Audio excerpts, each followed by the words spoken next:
अल्लाह कह रहा है मेरे स्पेशल बंदे पांचों टाइम की नमाज के तो पाबंद होते ही होते हैं। वल्लज़ीन यबीतून लिरब्बिहिम सुज्जदन व क़ियामा, वो रात रात भर सजदे में रहते हैं, वो रात रात भर क़ियाम में रहते हैं, वो अल्लाह की बारगाह में रोते रहते हैं, वो अल्लाह की बारगाह में तहज्जुद पढ़ते हैं, क़ियामुल लैल करते हैं। कल जुमा का दिन है, फजर की नमाज में आप मस्जिद में जाएंगे, अगर इमाम साहब को मसला मालूम है, सुन्नत का तरीका मालूम है, इमाम साहब पहली रकात में सूरह सजदा पढ़ाएंगे, दूसरी रकात में सूरह दहर पढ़ाएंगे, सूरह सजदा की तिलावत जब आप सुनेंगे, सूरह सजदा में ये आयत भी इमाम साहब तिलावत करेंगे, ततजाफा जुनूबुहुम अनिल मज़ाजी यदऊन रब्बहुम खौफन व तमा। मेरे नेक बंदे वो हैं जो अपने बिस्तर से अलग रहते हैं, रातों में लोग सोए रहते हैं, मेरे नेक बंदे अपने बिस्तर से अलग होकर अल्लाह की बारगाह में रुकू कर रहे होते हैं, अल्लाह की बारगाह में सजदा कर रहे होते हैं, मेरे नेक बंदे तहज्जुद पढ़ते हैं, मेरे नेक बंदे क़ियामुल लैल करते हैं। और एक बात आपको बोलता हूं, कभी कोई मसला फंस जाए, कभी जिंदगी में कोई प्रॉब्लम आ जाए, कभी कोई समस्या आ जाए, नुस्खा बताता हूं, नोट कर लो। पांचों टाइम की नमाज की पाबंदी करो और तहज्जुद की नमाज के लिए मोबाइल पर अलार्म सेट करो। फजर की अजान 5 बजे हो रही है, रात में 3 बजे उठो और वजू करके 8 रकात तहज्जुद की नमाज पढ़ो, मैक्सिमम 8 रकात। अगर 8 रकात पढ़ने की ताकत नहीं तो 6 भी पढ़ सकते हो, 6 की ताकत नहीं तो 4 भी पढ़ सकते हो, 4 की ताकत नहीं तो 2 भी पढ़ सकते हो, मिनिमम 2 रकात, मैक्सिमम 8 रकात तहज्जुद की नमाज पढ़ो। और उसके बाद अल्लाह के सामने अपनी झोली फैला दो, आए अल्लाह शादी को 8 साल हो गए, तेरा बंदा औलाद की नेमत से महरूम है, आए अल्लाह मेडिकल चेकअप करा लिया, डॉक्टर्स की रिपोर्टें नॉर्मल हैं, डॉक्टर का इलाज दुरुस्त है, आए अल्लाह मेरे मेरे मेरे घर में बच्चे की किलकारी नहीं गूंज रही है, मेरी बीवी की गोद सूनी है, आए अल्लाह मुझे औलाद की नेमत से नवाज दे। मेरे प्यारे साथियों, ये तजर्बा और मुशाहदा जो उलमा का और नेक लोगों का रहा है वो मैं आपको बता रहा हूँ। तहज्जुद की नमाज में आप तहज्जुद की नमाज पढ़ने के बाद अल्लाह से वो चीजें मांगिए जो असंभव है, जो नामुमकिन है, अल्लाह ताला उस असंभव और नामुमकिन को भी इंशाअल्लाह मुमकिन बना देगा। तजर्बे और मुशाहदे की बात बता रहा हूं क्योंकि वो वक्त ऐसा है मेरे प्यारे साथियों जब अल्लाह खुद आसमान दुनिया पर नाजिल होता है और अल्लाह खुद कहता है अपने बंदों से, मांगो मुझसे, मैं तुम्हारी पुकार को सुनूंगा, मुझसे मग़फ़िरत तलब करो, मैं तुम्हें माफ कर दूंगा, मुझसे सवाल करो, मैं तुम्हें दूंगा। अल्लाह देने के लिए उतरा है, अल्लाह दे रहा है। और मेरे प्यारे साथियों, हम इतने बदनसीब हैं, हम उस मुबारक वक्त को, उस अजीम घड़ी को हम उसको खो देते हैं। मेरे प्यारे साथियों, तहज्जुद की नमाज आपको बहुत कुछ ऐसा देगी जो आपको सोच के भी बाहर है, आपके तसव्वुर से भी बाहर है। अल्लाह कह रहा है मेरे स्पेशल बंदे रातों को तहज्जुद की नमाज पढ़ते। और आगे बढ़िए, अच्छा तहज्जुद पढ़ते हैं इसका मतलब नेक लोग हैं। अब जब नेक लोग हैं तो उनको तो अपने आप पर एक खुशी होनी चाहिए कि साहब हम तो तहज्जुद पढ़ने वाले हैं, जन्नत तो हमारे बाप की होगी, जन्नत में तो हमारा रिजर्वेशन हो गया। नहीं, तहज्जुद पढ़ने के बावजूद अल्लाह के अजाब से डरते रहते।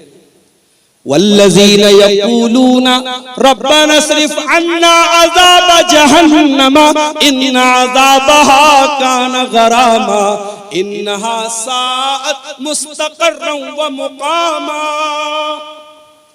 रहमान के खास बंदे तहज्जुद की नमाज पढ़ते हैं, रात रात भर जागते हैं, लेकिन फिर भी अल्लाह से दुआएं करते हैं कि ऐ परवरदिगार तू जहन्नम के अजाब से हमको बचा ले। इन्ना अज़ाबहा कान गरामा, जहन्नम का अजाब तो चिमट जाने वाला है, जहन्नम का अजाब तो चिपक जाने वाला है, जहन्नम का अजाब तो छोड़ने वाला नहीं है, जहन्नम की अजाब तो जान छोड़ने वाला नहीं है। आज 2-4 लाख रुपया हमने मस्जिद में दे दिया, 2-4 लाख रुपया हमने मदरसे में दे दिया, कोई जलसा करा दिया, कोई मस्जिद बनवा दी, कोई यतीमों की मदद कर दी तो हम उतने ही पर बड़े फख्र से, बड़े गुरूर से हम अपने आप को समझते हैं कि साहब हमने तो बहुत बार तीर मार लिया, अब तो जन्नत हमारे बाप की हो गई। नहीं मेरे प्यारे साथियों, ये बहुत ही खतरनाक किस्म का तकब्बुर है कि इंसान अपनी नेकियों को, अपने नेक अमाल को अपनी नजात के लिए फाइनल समझे कि हाँ मैंने नेकी कर ली तो मेरी नजात हो गई। इंसान को नेकी करके भी डरना चाहिए, पता नहीं अल्लाह ताला ने उसकी नेकी कबूल की है।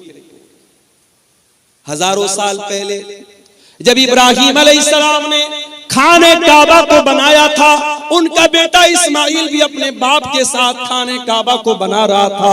दोनों बाप बेटे खाने काबा को बना रहे थे और बाप बेटे क्या दुआ कर रहे थे? कुरान बाप बेटों की दुआ को बयान कर रहा है। व इज़ यरफ़उ इब्राहीमुल क़वाइद मिनल बैति व इस्माइल रब्बना तक़ब्बल मिन्ना इन्नका अंतस समीउल अलीम।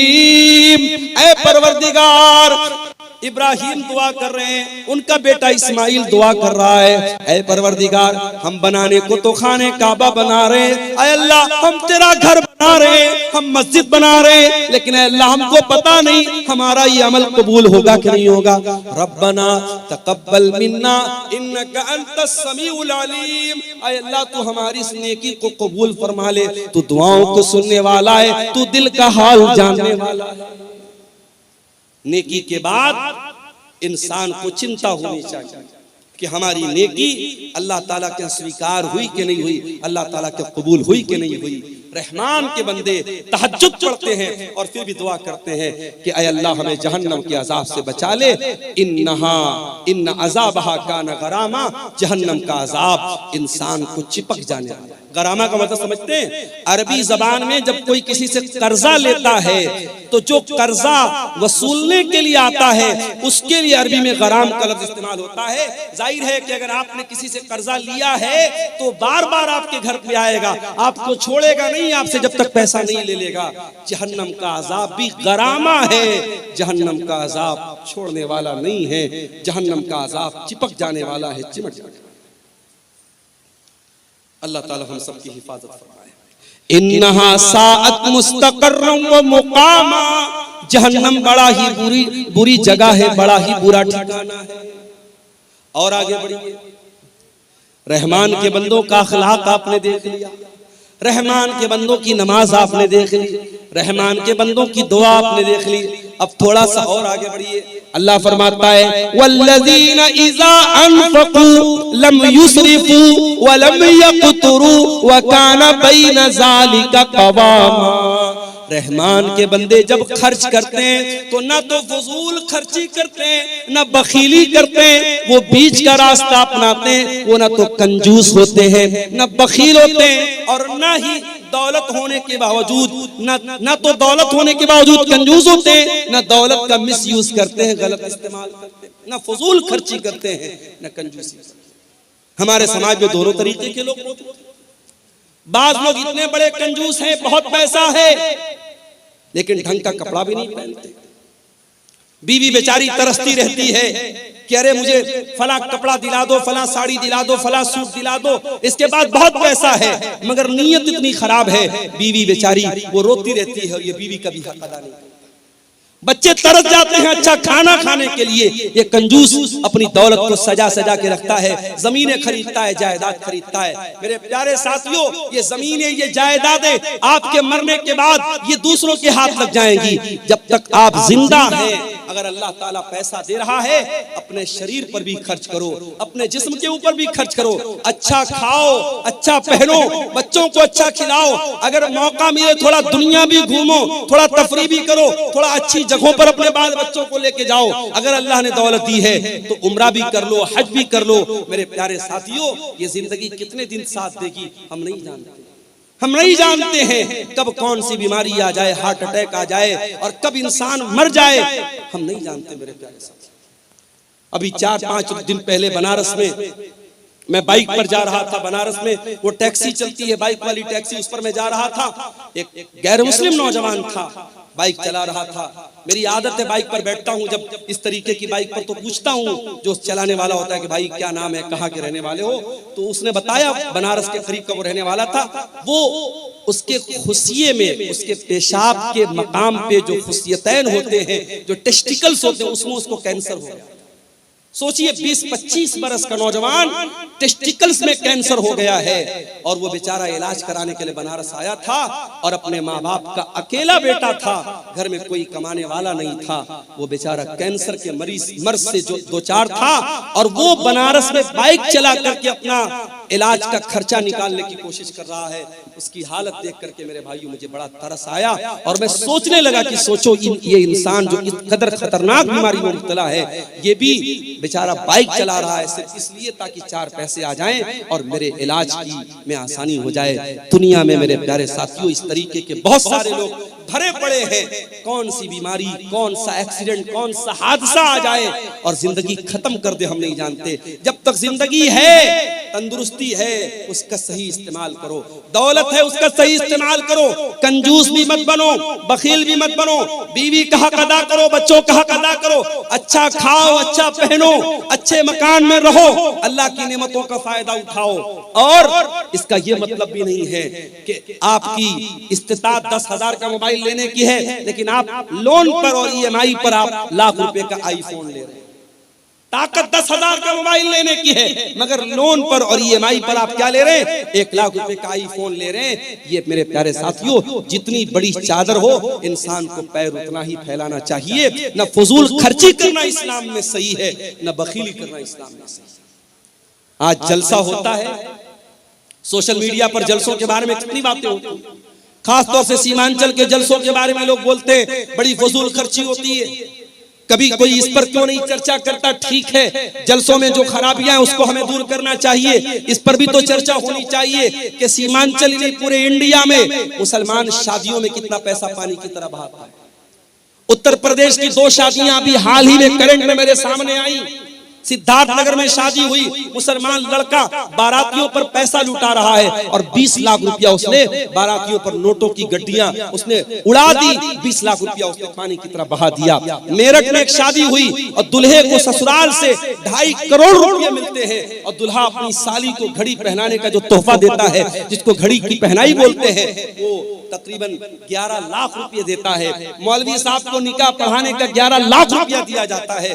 क्या ये इसराफ नहीं है? क्या ये फजूल खर्ची नहीं है? अपने नाम के लिए, अपनी शोहरत के लिए, अपने आप को प्रसिद्ध करने के लिए और मशहूर करने के लिए आज मुसलमान पैसा पानी की तरफ बहाता है। मेरे प्यारे साथियों, अल्लाह क्या इसका भी हिसाब देना पड़ेगा। पैसा कहां से आया और पैसा कहां खर्च किया। आप ये कह करके पल्ला नहीं झाड़ सकते मेरा पैसा था, मेरी मर्जी थी, मैं जहां चाहे खर्च करूं। नहीं, अल्लाह आपसे पूछेगा ये पैसा हमने तुझे दिया था, ये दौलत हमने तुझे दी थी, तुझे बताना पड़ेगा तूने पैसा कहां से आया और ये पैसा तूने कहां खर्च किया। वल्लज़ीना इज़ा अनफ़क़ू लम युस्रिफ़ू व लम यक़्तुरू व कान बैन ज़ालिका क़वामा। रहमान के खास बंदे जब पैसा खर्च करते हैं, जब दौलत खर्च करते हैं, ना फजूल खर्ची करते हैं, ना बखीली करते हैं। व कान बैन ज़ालिका क़वामा, वो बीच का रास्ता अपनाते हैं।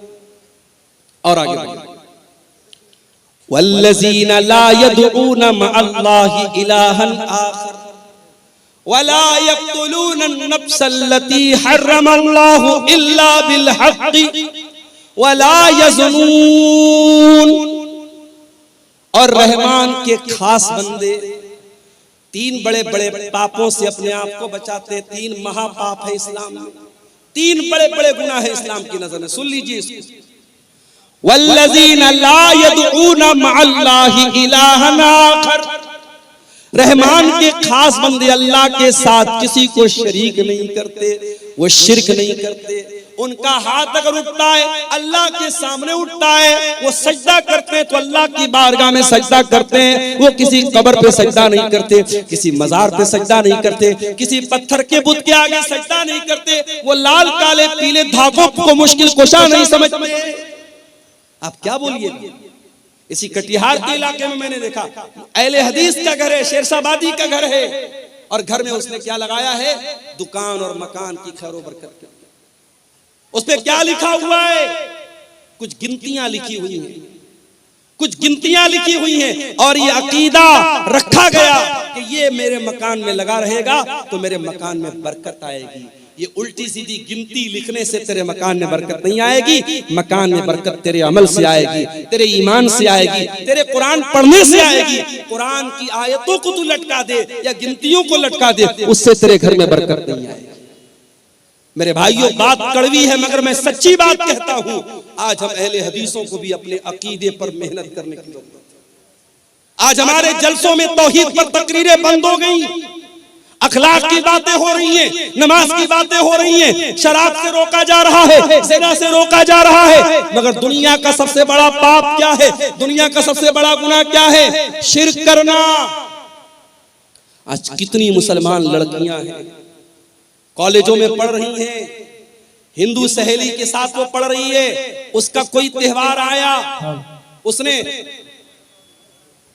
एक बच्ची महिला पिंडाल में रो रही है, किनकी बच्ची है उसको ले जाइए। किसी गैर मुस्लिम का त्योहार आया, मुसलमान लड़की स्कूल और कॉलेज में पढ़ रही है, उसके त्योहार में बाकायदा शामिल होती है और उसके मजहबी इबादत में शामिल होती है।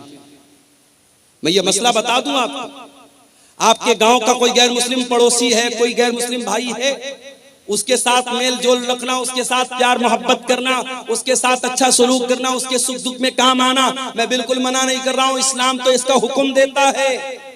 मगर हाँ, जब मसला ईमान का आ जाए, जब मसला अकीदा का आ जाए, वहां कोई कॉम्प्रोमाइज नहीं करता। किसी गैर मुस्लिम के मजहबी इबादत में आपको शामिल नहीं होना है। इबादत अगर होगी तो अल्लाह की होगी, ये उसूल है, ये उसूल है कुरान का।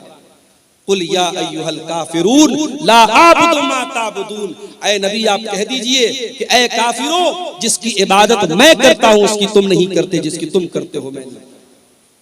तो रहमान के खास बंदे शिर्क नहीं करते। सबसे बड़ा पाप क्या है? अल्लाह के बराबर किसी को बना देना, अल्लाह के बराबर किसी को दर्जा देना। आप तो सीमांचल के इलाके में रहते, यहां तो कम ये चीजें आपको मिलेंगी।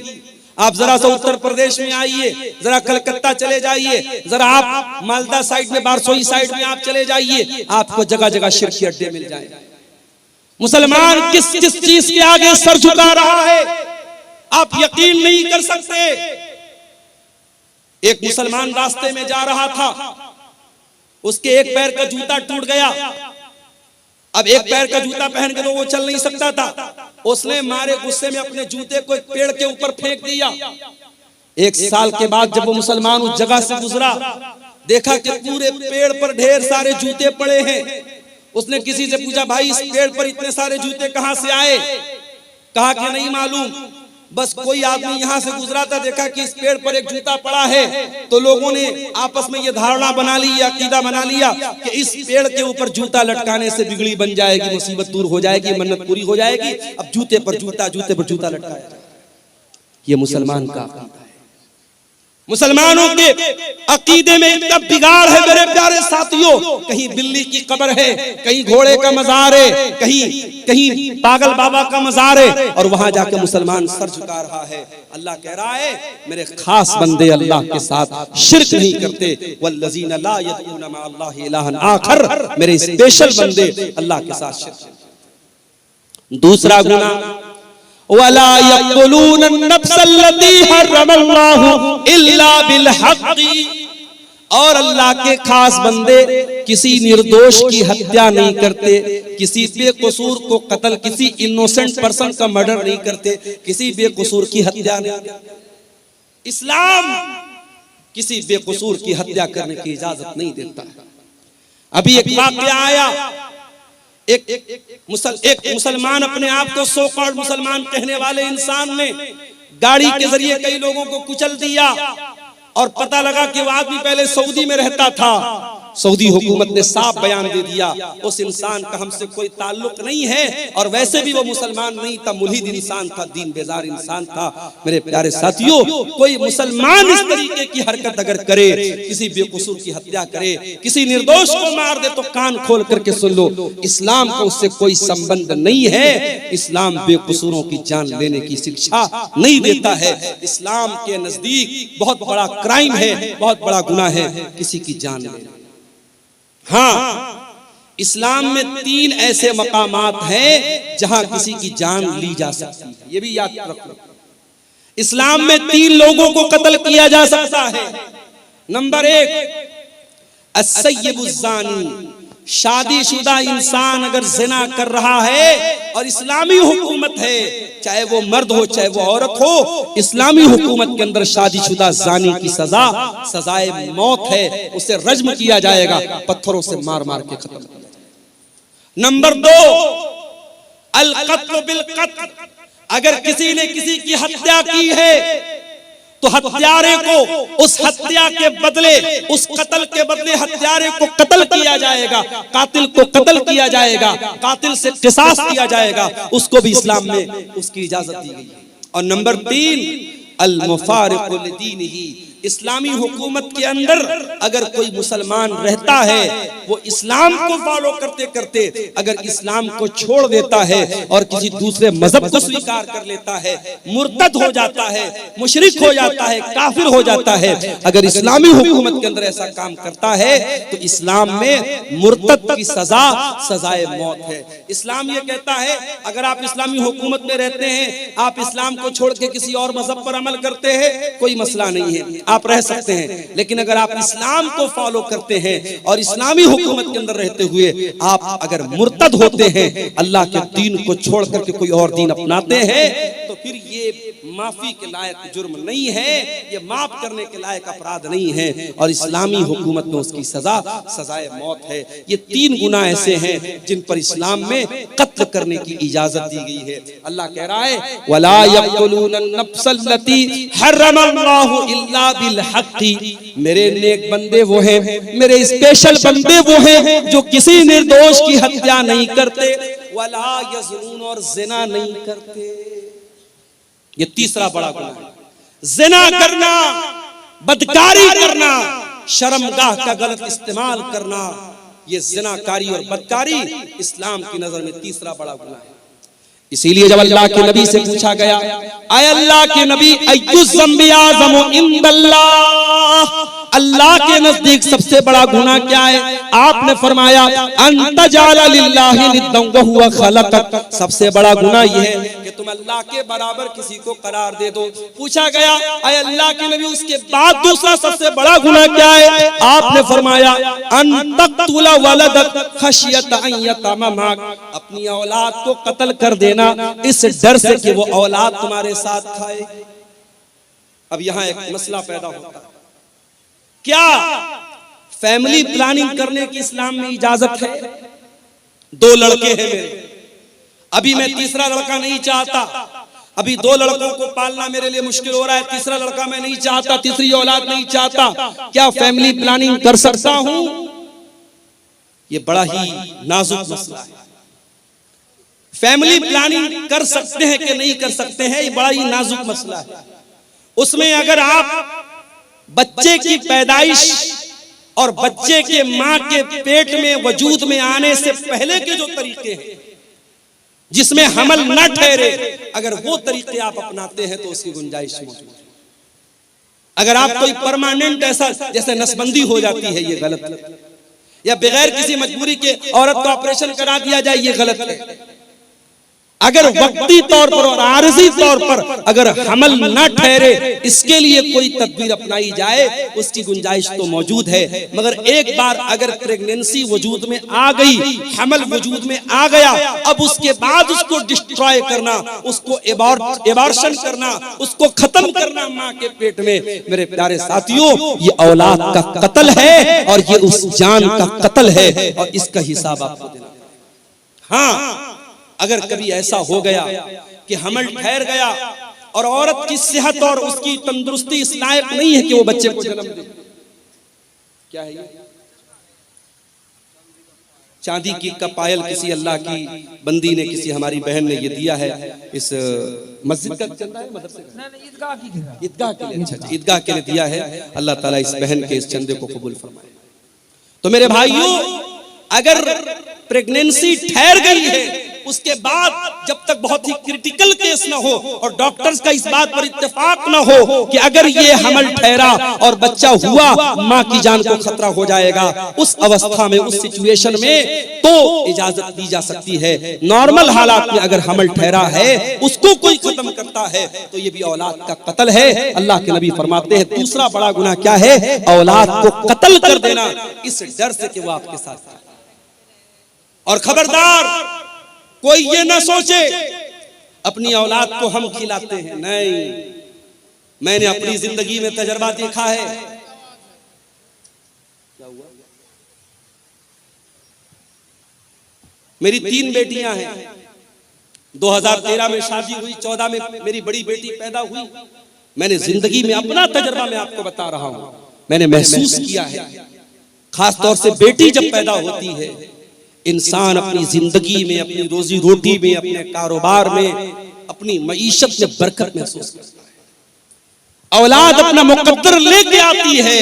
आप खबरदार ये मत सोचिए कि आप अपनी औलाद को खिलाते हैं। आपको भी खिलाने वाला अल्लाह है और आपकी औलाद को भी खिलाने वाला अल्लाह है। जी जी हाँ। चंदा बहुत कम हुआ है, इसलिए शेख मोहतरम से गुजारिश है कि अच्छा अच्छा, ठीक ठीक ठीक। मौलाना बंगला बोल पाएंगे थोड़े, एक आपसे सीख लें। मेरे भाइयों, मौजू तो जो मेरा चल रहा है उस पर मैं बात करूंगा और कर ही रहा हूं।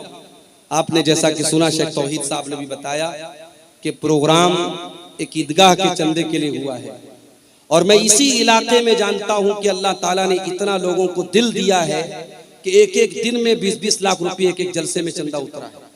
तो आप थोड़ा सा दिल खोलिए, माओ बहनों से भी कहता हूं, थोड़ा दिल खोल करके आप यहाँ पे अपना चंदा भेजिए। और हमारे बाद शेख हुसैन सलफी साहब भी कलेक्शन इंशाअल्लाह करेंगे, या और जो भी उलमा चंदा करने वाले हैं वो आपके उस चंदे का ऐलान भी करेंगे और उसकी दुआएं भी करेंगे। आप इस काम में देर न कीजिए और जलसे के जिम्मेदारों से भी गुजारिश करें। साहब का टाइम नहीं है, मौलाना जर्जी साहब का टाइम होता चला ऐसा, इसलिए मौलाना हुसैन को टाइम नहीं दिया जाएगा, मौलाना जर्जी साहब ही को दिया जाएगा। अच्छा, इसलिए आप कुछ देर चंदा कर दें और कुछ फतवा भी आया हुआ है उसका जवाब देना। चंदा तो भाई हमारे बस का नहीं है। चलिए देखते हैं, देखते हैं। ऐसे बोलते जाइए, इंशाअल्लाह देंगे। तो मेरे भाइयों, औलाद का कत्ल करना ये बहुत बड़ा गुनाह है। अल्लाह के नबी ने पूछा दूसरा बड़ा गुनाह क्या है? आपने फरमाया अन तक़तुल वलदक खशियता यतम माक, अपनी औलाद को कत्ल कर देना इस डर से कि वो तुम्हारे साथ खाएगी।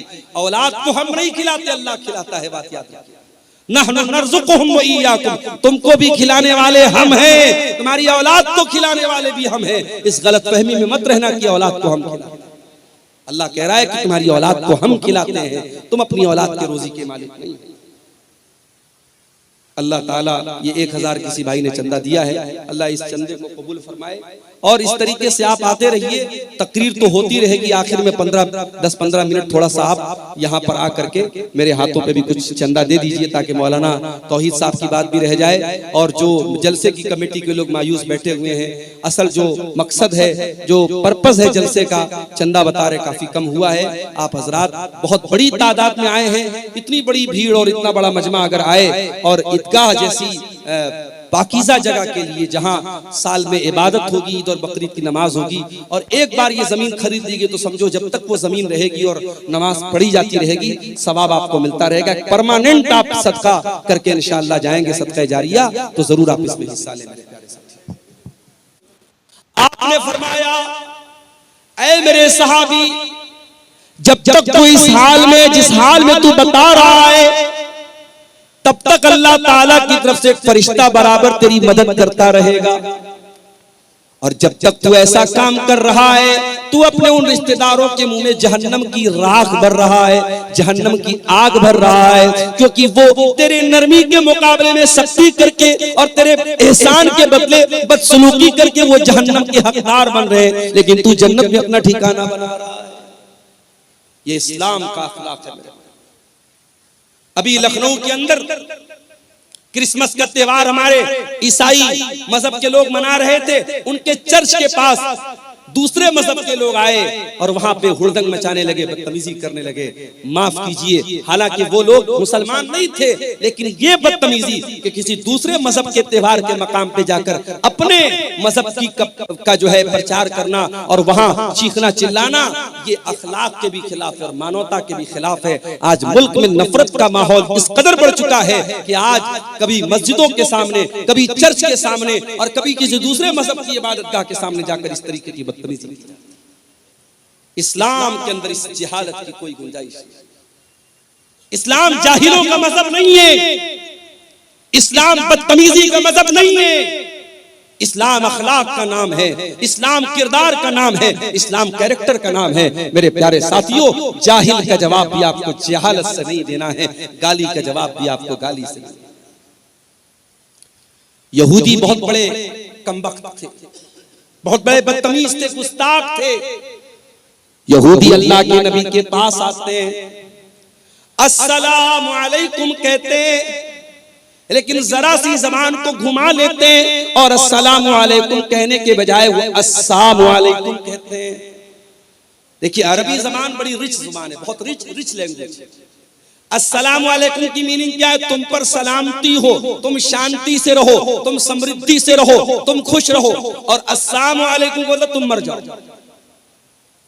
अरबी जबान इतनी रिच लैंग्वेज है कि एक लेटर खत्म हो गया, मीनिंग अपोजिट हो गई। अस्सलामु अलैकुम का मतलब तुम सलामत रहो और अस्सलामु अलैकुम मतलब तुम मर जाओ।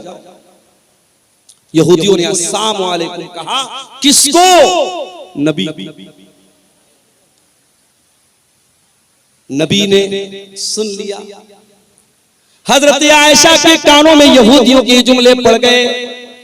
जब यहूदियों ने अस्सलामु अलैकुम कहा, अम्मा आयशा को गुस्सा आया, उन्होंने फौरन जवाब दिया, वालैकुमुस्सलाम वल्लानतु। ऐ यहूदियों, तुम पर भी मौत आए, तुम पर भी अल्लाह की लानत आए, तुम मर जाओ। अल्लाह के नबी ने देखा हजरत आयशा बड़े गुस्से में, बड़े जोश में, बड़े जज्बात में। आपने फरमाया, महलन या आयशा, ऐ आयशा ठहर जाओ, रुक जाओ। इतने जज्बात में क्यों आ रही हो, इतने तैश में क्यों आ रही हो? इन्नल्लाह युहिब्बुर रिफ्क़ फिल अम्रि कुल्लिही। ऐ आयशा, अल्लाह ताला नरमी को पसंद करता है, अल्लाह ताला सख्ती को पसंद नहीं करता। अल्लाह तो नरमी वाला, नरमी को पसंद करता है। हजरत आयशा ने कहा, अल्लाह के नबी, आपने देखा नहीं उन यहूदियों ने कितनी गंदी बात आपको कही? उन्होंने आपको अस्सलामु अलैकुम नहीं कहा, उन्होंने आपको अस्सलामु अलैकुम कहा। मैं कैसे गवारा कर लूं? मेरे नबी को मौत की बद्दुआ दी जाए, मेरे नबी को बुरा भला कहा जाए और मैं बर्दाश्त। हजरत आयशा ने हमें और आपको एक सबक भी दिया। सबक ये दिया कि अगर आपके दिल में रसूल की मोहब्बत है और रसूल की गैरत है और आपके रसूल को बुरा भला कहा जाए तो आपको गुस्सा आना चाहिए, आपके जज्बात भड़कने चाहिए। अगर आपके जज्बात ठंडे पड़े हैं, आपके नबी को कुछ भी कह दिया जाए, आपके जज्बात पर कोई फर्क न पड़े, इसका मतलब कि आप बेगैरत हो चुके हैं, आपके अंदर रसूल के नाम की कोई गैरत नहीं। क्रिसमस का त्योहार आया, ईसाई मजहब के लोग मना रहे, ठीक है, उनका मजहब है, लेकिन हमारी शरीयत क्या कहती है कि अल्लाह ताला का कोई बेटा नहीं है। लम यलिद व लम यूलद, न तो वो किसी का बेटा है न उसका कोई बेटा है। क्रिसमस मनाने वाला तो ये अकीदा रखता है कि आज के दिन अल्लाह ताला का बेटा पैदा हुआ है, नौजुबिल्लाह। और मुसलमान बेचारा अपने आप को सेकुलर साबित करने के लिए और अपने आप को मानवतावादी साबित करने के लिए ये क्रिसमस की मुबारकबाद देता है और उसमें शामिल होता है। कितने मुसलमान बच्चे सांता क्लॉस बनते हैं और उनकी नकाब पहने हुई मुसलमान माँ अपने सांता क्लॉस बने बच्चे को स्कूल में छोड़ने जाती है। मेरे प्यारे भाइयों, मेरी माँ और बहनों, होना तो ये चाहिए था कि हम इस शिर्क से अगर रोकने की क्षमता रखते तो हम रोकने की कोशिश करते। हम रोक नहीं सकते तो कम से कम बुरा समझते, मगर हम बुरा कहाँ समझ रहे हैं, हम तो सपोर्ट कर रहे हैं, हम तो साथ दे रहे हैं। इसका मतलब कि तौहीद की गैरत हमारे अंदर नहीं है, अल्लाह की गैरत हमारे अंदर नहीं है। अल्लाह को गाली दी जा रही है, अल्लाह को बुरा भला कहा जा रहा है, अल्लाह का बेटा बनाया जा रहा है और हम मुबारकबाद दे रहे हैं, हम शुभकामनाएं दे रहे हैं, हम उनके साथ शामिल हो रहे हैं। मेरे प्यारे साथियों, हजरत आयशा ने ये सबक दिया है कि मुसलमान अगर हो, अल्लाह से मोहब्बत करते हो, रसूल से मोहब्बत करते हो, अल्लाह को बुरा भला कहा जाए तो तुम्हारा खून खौल जाना चाहिए, रसूल को बुरा भला कहा जाए तो तुम्हारा खून खौल जाना चाहिए। हजरत आयशा कहती हैं, मुझसे बर्दाश्त नहीं हुआ, मैंने जवाब दिया, ऐ यहूदियों, तुम पर अल्लाह की लानत आए, तुम मेरे नबी को बुरा भला कह रहे हो। नबी ने क्या जवाब दिया? कहा, आयशा, मैंने उन यहूदियों की बदतमीजी को सुना था और मैंने उनका जवाब भी दे दिया था जब उन्होंने अस्सलामु अलैकुम कहा था। ऐ आयशा, मैंने जवाब दे दिया था, मैंने वा अलैकुम कह दिया था। उन्होंने कहा था अस्सलामु अलैकुम, ऐ मोहम्मद सल्लल्लाहु अलैहि वसल्लम, आपके ऊपर मौत आ जाए, आप खत्म हो जाएं, आप हलाक हो जाएं। ऐ आयशा, मैंने जवाब दे दिया था वा अलैकुम, तुम पर भी हलाकत आ जाए, तुम भी मर जाओ, तुम भी खत्म हो जाओ। ये मेरे नबी का अंदाज था। गाली का जवाब आपने गाली से नहीं दिया। मेरे भाइयों, ये अखलाक आज अपने देश में, अपने इलाके में, अपने स्टेट में, अपने गांव में, अपने खानदान में, अपने परिवार में ये अखलाक पैदा करो। अपने बच्चों को ये अखलाक सिखाओ। रहमान के बंदों का ये अखलाक होता है, वइज़ा खातबहुमुल जाहिलून क़ालू सलामा, कि वो जाहिल का जवाब जहालत से नहीं देते। अच्छा, उनका दिन ऐसा गुजरता है, उनकी रात कैसी गुजरती है? वल्लज़ीन यबीतून लिरब्बिहिम सुज्जदन व क़ियामा, जब दुनिया रात में आराम कर रही होती है, गुलछर्रे उड़ा रही होती है, अय्याशी कर रही होती है, रहमान के स्पेशल बंदे रात को तहज्जुद पढ़ते हैं, क़ियामुल लैल करते हैं, रात रात भर सजदा करते हैं, रात रात भर क़ियाम करते हैं, रातों को तहज्जुद की नमाज पढ़ते हैं। आज कितने मुसलमान हैं जो तहज्जुद की नमाज पढ़ते हैं? अरे तहज्जुद छोड़ दो, संभल की बात करने वाले, बनारस की बात करने वाले और उन मस्जिदों की बात करने वाले जिन मस्जिदों पर दुश्मनों की निगाहें हैं, अपने गांव की मस्जिदों को पहले आबाद करो। तुम्हारे गांव की मस्जिद में फजर की नमाज में कितने लोग रहते हैं? मुअज्जिन अज़ान की आवाज दे रहा है, अस्सलातु खैरुम मिनन नौम, नमाज नींद से बेहतर है। और मोहल्ले में, गांव में सैकड़ों लोग रहते हैं, दो चार बूढ़ों के अलावा, दो चार बुजुर्गों के अलावा जो डंडा लेके मस्जिद में पहुंचते हैं, कोई फजर की नमाज में आने को तैयार नहीं है। गोया हम ये साबित कर रहे हैं कि ऐ मुअज्जिन, तू कहता है नमाज नींद से बेहतर है, लेकिन मेरे नजदीक नींद बेहतर है, मैं नींद को छोड़ करके नमाज पढ़ने को तैयार नहीं। आज का मुसलमान 5 टाइम की नमाज पढ़ने को तैयार नहीं, और वो बेचारा बैठ करके तबसरा कर रहा है, हमारी मस्जिदें निशाने पर हैं, हमारी मस्जिदों पर दुश्मनों की गलत नजर है। अरे दुश्मन की गलत नजर बाद में है, पहले तूने अपनी मस्जिदों को वीरान किया। दिल्ली की जामा मस्जिद में अभी मेरे पास वीडियो आया, वहां इंस्टाग्राम की रील बन रही है, लड़का लड़की प्यार मोहब्बत की रील बना रहे। कहा? अल्लाह के घर में, जामा मस्जिद में। मैंने वीडियो देखा, मेरा खून खौल गया कि जामा मस्जिद के एडमिनिस्ट्रेशन और वहां की इंतजामिया क्या कर रही है। इस तरीके के बेहुदा वीडियोस जामा मस्जिद के अंदर बनाए जा रहे हैं। प्यार मोहब्बत की बातें एक लड़का लड़की वो वीडियो के अंदर फिल्मा रहे, और वो वीडियो जामा मस्जिद दिल्ली के अंदर बन रही है। मेरे प्यारे साथियों, दिल्ली के अंदर 5 मस्जिदें तो ऐसी हैं, पुरानी मस्जिदें जो पिकनिक स्पॉट बन चुकी हैं, और वहां आशिक और माशूक मिलने जाते हैं। वो लवर्स पॉइंट बन गया है, वो आशिकों के मिलने का अड्डा बन गया है। ये मुसलमान का हाल है, और वो बेचारा कह रहा है कि साहब हमारी मस्जिदों पर दुश्मनों की गलत नजर है। देखिए आप हजरात, मौलाना का हाथ पर दे और दुआ ले लीजिए। मौलाना मुसाफिर आदमी हैं, 2000 रुपए से आए हैं, इसलिए उनके हाथ में दीजिए। इंशाल्लाह उर्दू में भी दुआ देने में नेकी मिलेगी। और जलसा कमेटी के लोगों से गुजारिश है कि माँ बहनों के पिंडाल में चादर लेके जाए, जिनको जिम्मेदारी है। जो भी माँ बहनों के पिंडाल में भी, जेंट्स पिंडाल में भी चादर लेके जाए। तो अल्लाह के नबी से पूछा गया कि दूसरा बड़ा गुनाह क्या है? आपने कहा औलाद को कत्ल करना। फिर पूछा गया अल्लाह के नबी तीसरा बड़ा गुनाह क्या है? आपने फरमाया अंतुजानिया हलीलत जारिक, अपने पड़ोसी की बीवी के साथ जिना करना। जिना तो किसी भी औरत के साथ करना हराम है, पड़ोसी का जिक्र आपने खास तौर से इसलिए किया क्योंकि पड़ोसी के ऊपर भरोसा करता है। अगर कोई अपने पड़ोसी के साथ विश्वासघात करे, पड़ोसी के भरोसे का खून करे तो ये डबल गुनाह है, ये गुनाह पर गुनाह है। इसलिए अल्लाह के नबी ने पड़ोसी का खास तौर से जिक्र किया। तो ये 3 बड़े बड़े गुनाह हैं। रहमान के खास बंदे न तो शिर्क करते हैं, न कत्ल करते हैं, न ज़िना करते हैं। और अल्लाह आगे क्या कहता है, वमन यफ़अल ज़ालिका यल्क़ा सामा, और जो भी इंसान शिर्क करेगा, किसी निर्दोष की हत्या करेगा या ज़िना करेगा, वो बहुत बड़ी मुसीबत उठाएगा और बहुत बड़े गुनाह में पड़ जाएगा। युज़ाक़ लहुल अज़ाबु यौमल क़ियामति व यख़्लुद फ़ीही मुहाना, और हमेशा वो जहन्नम की आग में जलता रहे। लेकिन हाँ, ज़िना करने वाला भी तौबा कर ले। दुनिया वाले कहते सुबह का भूला शाम को लौट जाए, तो भूला नहीं कहते।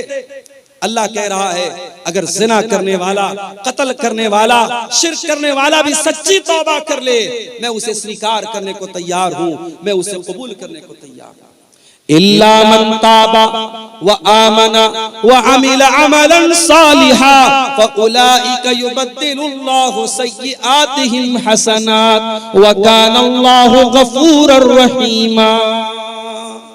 जो तौबा करेगा, जो ईमान लाएगा और जो नेक अमल करेगा, अब तक जितना गुनाह किया गुनाह कर लिया, अब तक जितना गलत काम किया कर लिया, अब तौबा कर लिया और ईमान के रास्ते पर आ गया और नेक अमल कर लिया, तो अल्लाह क्या कहता है, हम ऐसे लोगों के गुनाहों को नेकी में बदल देंगे। अब तक जितने क्राइम किए, जितने गुनाह किए, जितने पाप किए, हम उनके पापों को, उनके गुनाहों को माफ कर देंगे और उसको ट्रांसफर कर देंगे नेकियों में। मेरे प्यारे साथियों, तौबा का एक तरीका ये भी है, इंसान नमाजें पढ़े, सदका खैरात करे, अल्लाह की राह में अपनी दौलत और अपने माल को खर्च करे। अगर आपको ये महसूस होता है हाँ मुझसे जिंदगी में कुछ गुनाह हुए हैं, तो तौबा का तरीका एक ये भी है कि आप जिस तरीके से आज के इस प्रोग्राम में आपको मौका मिल रहा है कि आप ईदगाह की जमीन के लिए एक सदका जारिया आप दें, आप यहाँ पे आए और अपना चंदा जरूर लिखवाएं और दें, ताकि अल्लाह ताला आपकी तौबा को कबूल करे। जो तौबा करेगा और नेक अमल करेगा और ईमान के रास्ते पर चलेगा, अल्लाह कह रहा है उसके गुनाहों को हम नेकियों में बदल देंगे। वमन ताबा व अमिल सालिहन फइन्नहु यतूबु इलल्लाहि मताबा, और जो इंसान तौबा करता है वो सही रास्ते पर वापस पलट जाता है, वो अपनी गाड़ी को यू टर्न लेकर के सही रास्ते पर आ जाता है। आपको कटिहार से मोहना चाँद पुराना था, सही रास्ते पर आप चल रहे थे, अचानक गूगल मैप के चक्कर में गलत रास्ते पर चले। आजकल गूगल मैप बहुत रास्ता गड़बड़ बता देता है। अभी उत्तर प्रदेश में गूगल मैप के चक्कर में एक पुल कोई बन रहा था, अभी आधा अधूरा पुल बना था, उस पर 4 व्हीलर लेकर के एक नौजवान चला गया और पुल पर से उसकी गाड़ी गिर पड़ी और नौजवान बेचारा इंतकाल कर गया, अल्लाह को प्यारा हो गया। तो आप गूगल मैप के चक्कर में गलत रास्ते पर जब चले गए, रास्ते में एक आदमी जा रहा था, जलसे में जा रहा था, उसने कहा भाई साहब कहाँ जा रहे हैं? आपने कहा मोहना चाँदपुर जा रहा हूँ। तो उसने आपको बताया कि नहीं, अब अपनी गाड़ी को मोड़ दीजिए, आप यू टर्न ले लीजिए। तो तौबा भी यू टर्न है मेरे प्यारे साथियों। जब आप तौबा करते हैं, जब आपने गुनाह का काम किया, हमने कोई गलत काम किया, उस वक्त तक हम गलत ट्रैक पर चल रहे थे, गलत रास्ते पर चल रहे थे, जैसे ही हमने तौबा कर लिया, अल्लाह कह रहा है फइन्नहु यतूबु इलल्लाहि मताबा, हम अल्लाह के रास्ते की तरफ लौट के चल जाए। उसके बाद फरमाया ये 3 लोगों ने 500-500 रुपए का ताउन इस ईदगाह की जमीन के लिए दिया है।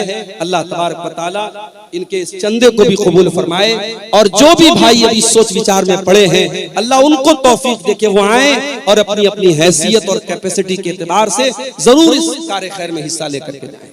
मैं बात कर रहा हूँ कुरान के 19वें पारे की सूरह फुरकान की आयतों को आपके सामने पढ़ रहा हूँ, और रहमान के विशेष बंदों और खास बंदों की कुछ क्वालिटीज। कुछ है मालूम इसका क्या है? अच्छा, दुकानदारों ने दिया, माशाअल्लाह। ये झोले में कुछ रकम आई है, अब ये इसको लोग इनके बताएंगे कितनी रकम है। ये हमारे सड़क के जो दुकानदार भाई हैं, उन लोगों ने इसको आपस में कलेक्शन करके दिया है। अल्लाह ताला उनके देखिए साइड से सब आके चंदा दीजिए, मौलाना का हाथ से मुसाफा कीजिए।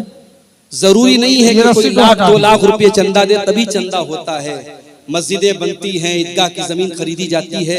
मैंने देखा है कोई ऐसा भी अल्लाह का बंदा होता है जिसकी 100 रुपए की ताकत है, वो 100 रुपया बड़े कलेजे से लाके देता है, बड़े दिल के जज्बे के साथ लाके देता है। और एक इंसान 1 लाख रुपया देता है, करोड़पति आदमी 1 लाख रुपया देता है, मगर दिल की तकलीफ के साथ देता है।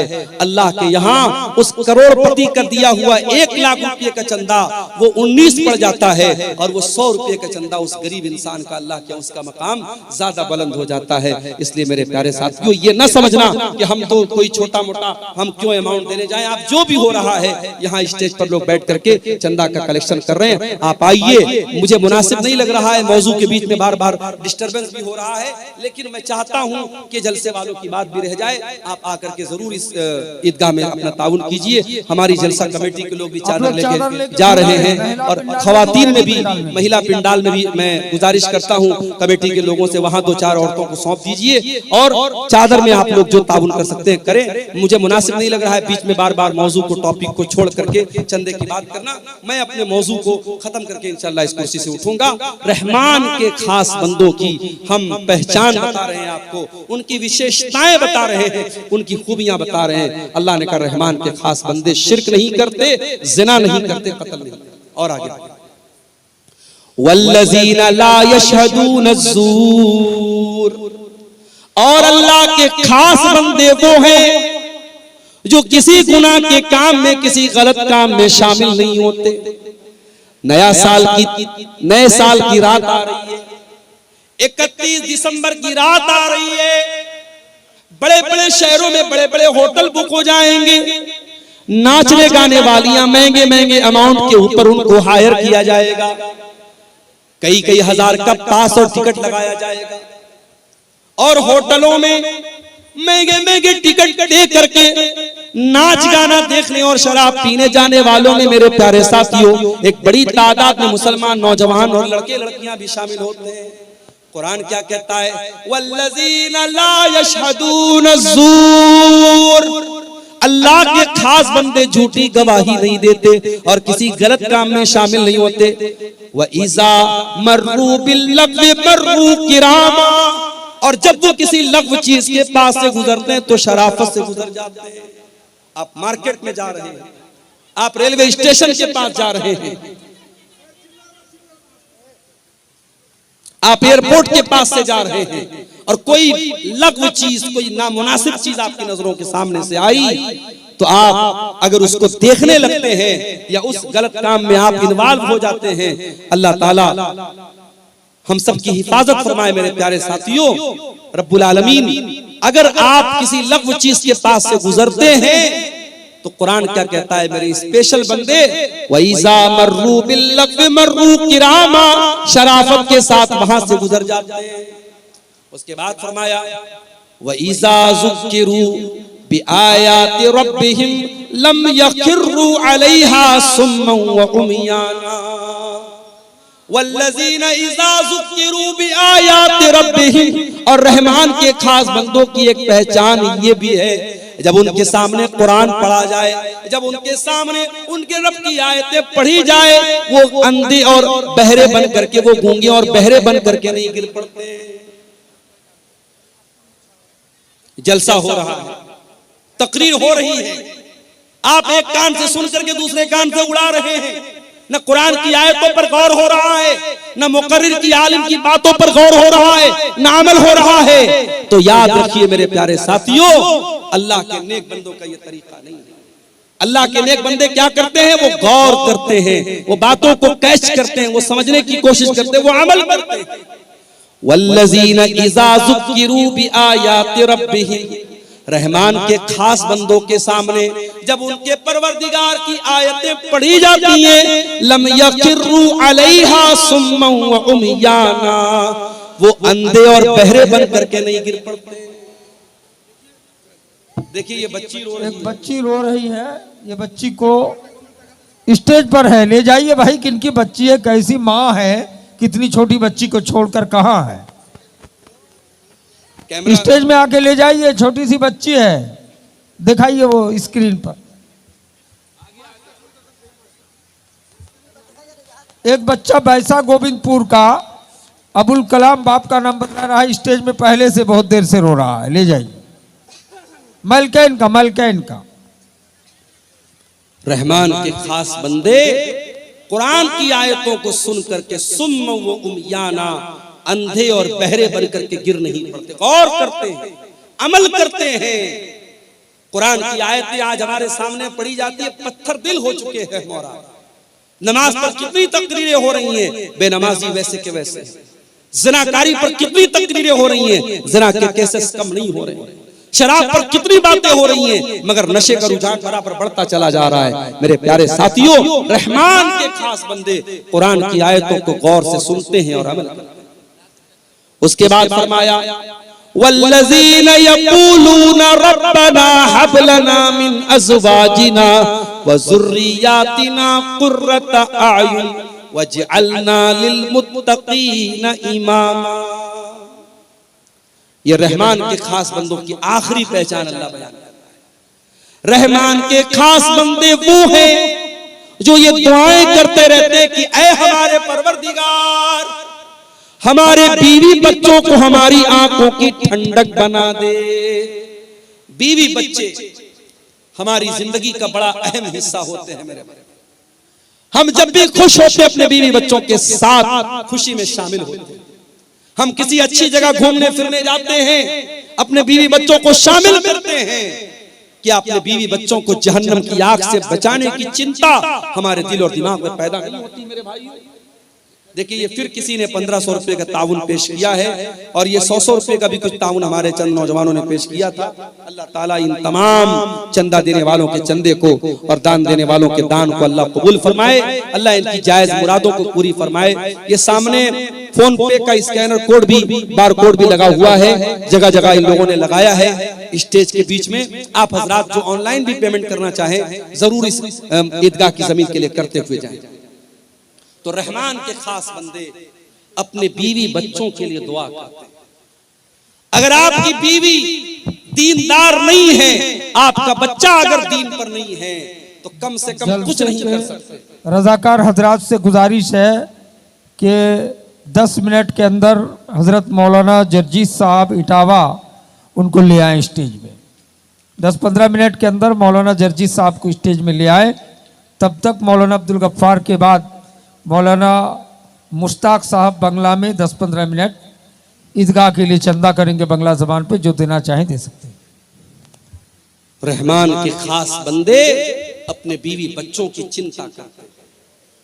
अपने बीवी बच्चों के कपड़े की चिंता तो हम सब करते हैं, बच्चों की दुनिया के फ्यूचर की चिंता तो हम सब करते हैं, लेकिन मेरे प्यारे साथियों, ये जमीन, ये जायदाद, ये रुपया, ये पैसा, ये जेवर, ये कपड़ा हमारे बीवी बच्चों की दुनिया में काम आएगा।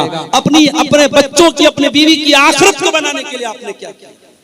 आज कितने लोग हैं, जवान बेटी उनकी पढ़ाई कर रही है कलकत्ता में, रांची में, पटना में, लड़की कहां जा रही है, क्या कर रही है, रातों में किससे मिल रही है, माँ बाप को कोई फिक्र नहीं है। वो तो बड़े फख्र से कहते हैं हमें तो अपनी लड़की के ऊपर भरोसा है। मेरे प्यारे साथियों, भरोसे के नाम पर आंख मूंद लेना और अपनी बेटियों को, अपनी नादान बेटियों को बुराई के अड्डों पे डाल देना, ये अक्लमंदी का सौदा नहीं है, ये फायदे का सौदा नहीं है। अपने बच्चों के अकीदे की फिक्र करो, अपने बच्चों की आखिरत की फिक्र करो। अल्लाह कह रहा है, मेरे नेक बंदे दुआएं करते हैं, रब्बना हब लना मिन अज़वाजिना व ज़ुर्रिय्यातिना क़ुर्रता आयुन। ऐ परवरदिगार, हमारे बीवी बच्चों को हमारी आंखों की ठंडक बना दे। वजअलना लिलमुत्तक़ीना इमामा, और हमें तू मुत्तकियों का इमाम बना दे। मुत्तकी बनना कमाल नहीं है, मुत्तकियों का इमाम बनना कमाल है। ऐसे मुत्तकी बनो, पूरे गांव के लिए आइडियल बन जाओ, पूरे इलाके के लिए आइडियल बन जाओ। तुम्हारी फैमिली इतनी मुत्तकी बन जाए, तुम्हारी बीवी इतनी दीनदार हो, तुम्हारे बच्चे इतने दीनदार हो कि लोग मिसाल दे कि हाँ, दीनदार ऐसे लोग होते हैं, मुत्तकी ऐसे। इतनी सारी क्वालिटीज जिनके अंदर पैदा हो जाएं, अब अल्लाह ताला रिवार्ड क्या देगा, बदला क्या देगा, इनाम क्या देगा, पुरस्कार क्या देगा, जरा सुनिए। उलाइका युजज़ौनल गुरफता बिमा सबरू व युलक़ौना फीहा तहियतन व सलामा। अल्लाह कह रहा है, इनको अल्लाह जन्नत में कमरा देगा। अल्लाह कह रहा है जन्नत में रूम देगा, कमरा देगा। अभी मुंबई का सफर करना है मुझे, मैं ऑनलाइन चेक कर रहा था कि ताज होटल में अगर एक दिन रात गुजारी जाए तो कितना अमाउंट आएगा। तो मैंने इंटरनेट पर चेक किया, बंबई का बहुत 5 स्टार होटल, बड़ा मशहूर होटल है ताज होटल, एक रात गुजारने का अमाउंट कितना आ रहा था? 50,000 रुपया। 50,000 रुपया एक रात का चार्ज है ताज होटल का, जो हमारे मुंबई शहर का बहुत 5 स्टार होटल है, बहुत बड़ा होटल है। लोग चाय पीने जाते हैं ताज होटल में, लोग बताते हैं 700-800 रुपए की एक चाय होती है। जब दुनिया के 5 स्टार होटलों की इतनी उनकी रौनक है कि एक एक रात का 50-50,000 रुपया चार्ज लोग देते हैं और वहां रात गुजारते हैं, तो सोचो मेरे भाइयों, जन्नत तो हमारे तसव्वुर और हमारे इमेजिनेशन से कहीं ज्यादा खूबसूरत है।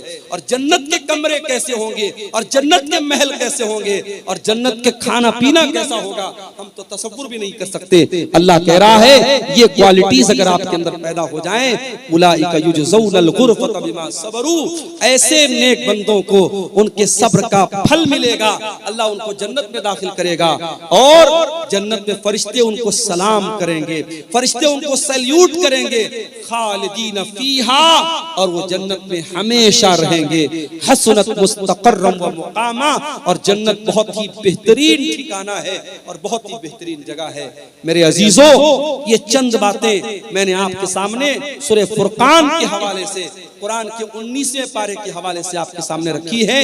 रहमान के खास बंदों की पहचान, मैं चाहता हूं कि ये जो पहचान अल्लाह ताला ने बयान की है, इन पहचान और इन विशेषताओं को हम सब भी अपना लें, ताकि अल्लाह ताला ने जो रिवार्ड दिया है, जो बदला दिया है, अल्लाह ताला उन नेक लोगों में हमको भी शामिल फरमा दे।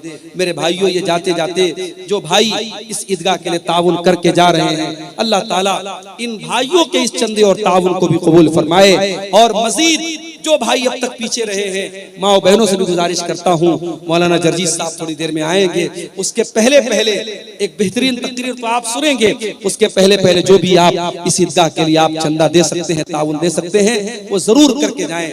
हम अल्लाह से दुआ करते हैं, रब्बुल आलमीन अपने खास बंदों में, अपने रहमान तू अपने विशेष बंदों में हमको भी शामिल फरमा दे, और जिन बुराइयों से वो बचते हैं तू हमें बचने की तौफीक अता फरमा, और जो नेक अमाल वो करते हैं वो नेक अमाल तू हमें सबको करने की तौफीक अता फरमा। ऐ अल्लाह, हमें तू जब तक दुनिया में हम जिंदा रहें नेक अमल करने की तौफीक अता फरमा।